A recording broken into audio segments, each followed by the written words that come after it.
Just to let you know, I'm going to try and avoid like super major spoilers, but I do get into some a little bit.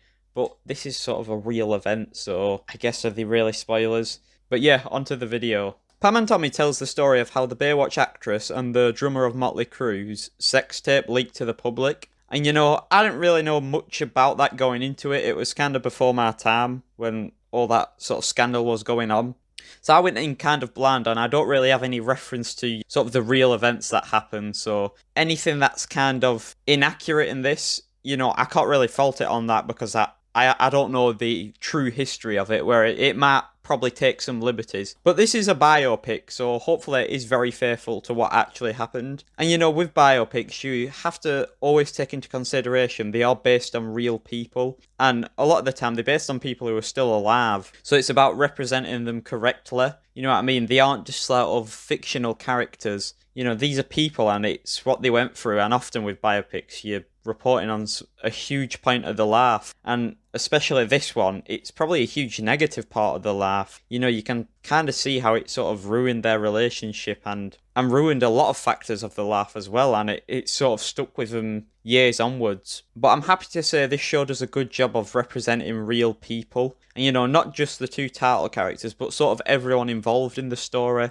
It does a really good job of making them feel human and not just characters. No one's evil, but there's people and their moralities are different to each other. Someone is more inclined to do something bad than someone else. Like I said, they're not necessarily evil, but it just does a really good point of making them feel real, which is what they are. So I'm glad it really does that. And, some of that is definitely down to the performance because Lily James and Sebastian Stan as the two title characters, honestly crazy. It's such out there casting. I think probably no one would have thought of that if they were being pitched this idea or whatever. But I have to say, it just works. They do an incredibly good job, both of them. And I've seen them in stuff before, but they do really get to show off their acting capabilities in this. And I'm so glad for them. It must be a really good role to have as an actor to really just show off your range, I think it really shows how good of actors they are. They completely become the roles and you don't even recognise them anymore. Like when I'm watching Sebastian Stan, I'm not thinking of him being like Winter Soldier, which is probably what he's most famous for. I'm not even thinking that. And for Lily James, she's completely different to pretty much anything I've seen her in. I think probably the most recent film I've seen her in is Baby Driver. Completely different to that. And she does such a good job. There is some credit to the sort of the makeup and costuming team. They did a great job of making him look like it. I know everyone's sort of focused on Lily James because she looks so similar to Pamela Anderson. It's actually mind-blowing, sort of the makeup used. But Sebastian Stan as well, like, he's almost not recognisable. You know what I mean? If it wasn't actually the actors, you would not be able to recognise the difference between them.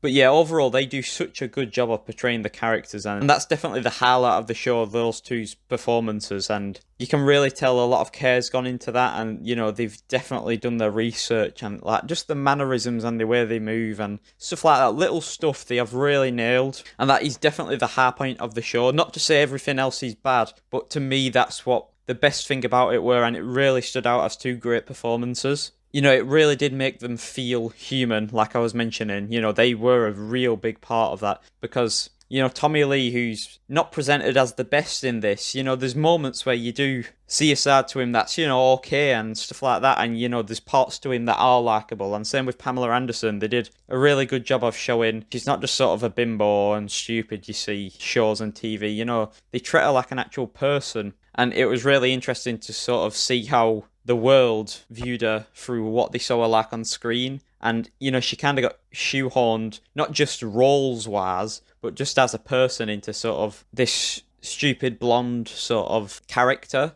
And, it's a really sad story, really, when you look at it from that point of view. And I'm really glad this showed us, she isn't just that. It really helped us to understand her as a person. And hopefully that's accurate to how she felt in real life, you know what I mean? And hopefully she's very pleased with this performance. I think that's always important in biopics. But on to sort of Tommy Lee. Like I said, he wasn't presented in the best light, but you can sort of see moments where, he's very thoughtful and he clearly does care about things, especially Pamela. And you do get that, but he's definitely got issues, you know what I mean? is somewhat erratic, and that's in both areas, and that's sometimes for the good and sometimes for the bad. And I think that it does such a good job of sort of playing into that, because he's kind of a douche, but you do feel sorry for him in some areas as well. And again, that's very human. People aren't just black and white, they're not one note.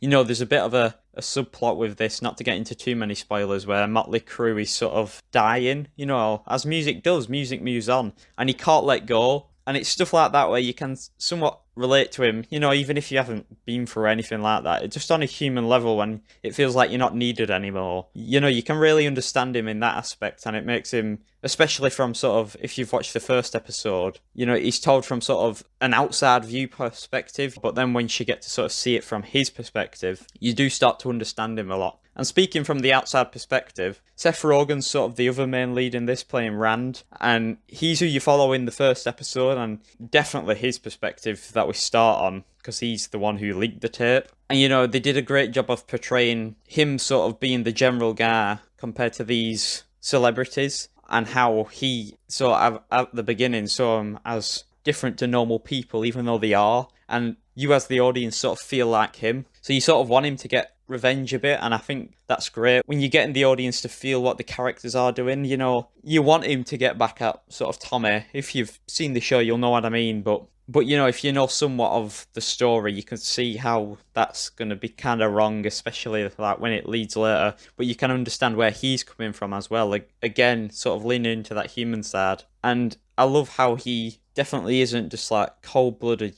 There is some regret there, and I really liked that. Initially he's driven sort of by revenge and somewhat greed as well, but by the end of it, you kind of feel sorry for him as well, and you somewhat forgive him, even though he's caused a huge problem for these people. At the end of the day, you just sort of think back to the beginning and sort of the mindset he was in, and you do understand him. And the rest of the cast do an amazing job. I'm not going to get into too many details with them, because, they're not as big of characters. But there's no one that really stands out as sort of letting it down, you know what I mean? And they all do a good job of sort of portraying their roles, again, the human side. But those three are sort of the main, and I think especially Lily James and Sebastian Stan are definitely the highlights of the show, and I think they're worth watching it just for those two's portrayal of these real life people, because they do such a good job. Now onto something else, the show gets really right, in my opinion, is the feel of the 90s. They've absolutely nailed it. It feels nothing like modern day. You can tell they've really thought about it with the costumes, the settings, the music. Everything is sort of moulded around it feeling like the 90s. And it does feel like this previous time, but also very close.